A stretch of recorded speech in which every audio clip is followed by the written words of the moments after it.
नमस्कार मित्रांनो, ही कथा केवळ आणि केवळ मनोरंजनासाठीच बनवलेली आहे. ह्याचं सत्य घटनेशी काहीही घेणं नाही आणि तसं आढळल्यास केवळ एक योगायोग समजावा. आज आपण गोष्ट ऐकणार आहोत बैजूची. नुकताच बैजूच्या ताईचे लग्न झाले होते आणि बैजू तिला तिच्या सासरी सोडून पुन्हा घरी येत होता. ताईने फार विनंती करूनही बैजू काही ऐकत नव्हता. तसं बैजू हा एक भक्कम शरीरचा होता, पिळदार मिशा, कुस्ती खेळणारा एक पटू.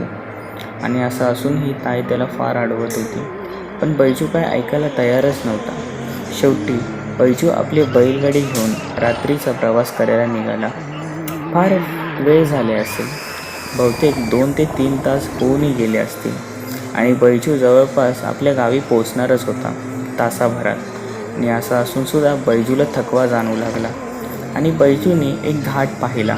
तसं त्याला त्याच घाटावरनं जायचे होते, पण बैजू बोलला, मी हे घाट आता चढूनच मग विश्रांती घेईन. तसं रात्रीचं विश्रांती घेणं म्हणजे जरा वेगळंच, पण तो बैजू त्याला कोण काय सांगणार. आणि तो घाट चढू लागला. अर्धा घाट चढून झाल्यावरच त्याला एक लाकडी घर दिसले, जे पडकं वाटत होतं, पण तरीही तिकडे काही एक उजेड दिसला. तसं बैजू आपल्या बैलांना घेऊन त्या घराजवळ गेला आणि त्या घराजवळ जाताच बैल काय ऐकायला लागली आणि बैल कसेबसे करू लागले. कसेबसे बैलांना थांबवून बैजू त्या घरी गेला आणि बैजू घरी जाताच त्याने आवाज दिला, कोणी आहे का तिकडे? तसे एक सुंदरशी मुलगी आली आणि तिने बोलली की हो आहे ना, या बसा. आपण फार भिजला आहात. भिजण्याचं कारण असं की तो घराच्या आत यायच्या आधीच फार मोठ्याने पाऊस पडावा लागला आणि पाऊस आणि वाराही फार मोठा चालू झाला होता, म्हणून बैजू येऊन बसला.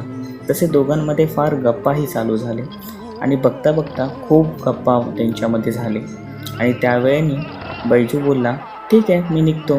पण ती मुलगी बोलली, नाही थांबा ना, काहीतरी खाऊन जा. तसं बैजू बोलला, ठीक आहे. आणि त्याच वेळेला ती मुलगी आत गेली.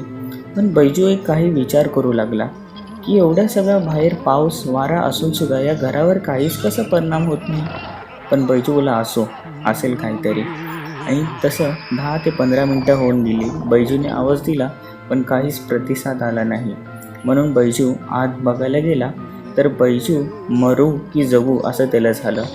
बैजूला ओरडावे की रडावे हेच समजत नव्हते, कारण ती मुलगी आपले दोन्ही पाय जळक्या चुलीमध्ये ठेवून बैजूचे रक्तबंबाळ झालेली मुलगी पकडून बसली होती.